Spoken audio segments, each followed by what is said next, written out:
J'ai accepté d'être ambassadeur sur le projet Nantes a de l'avenir parce que j'ai vu Johanna travailler pendant des années.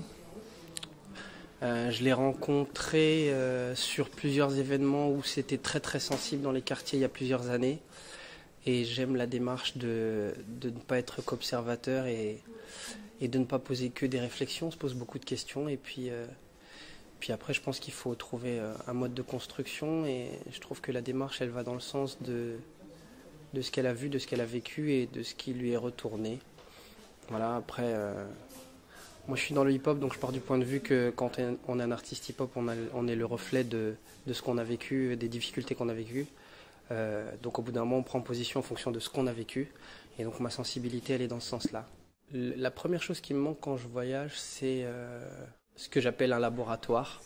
Ça veut dire plein de possibilités de pouvoir faire vivre les créations qu'on met en place.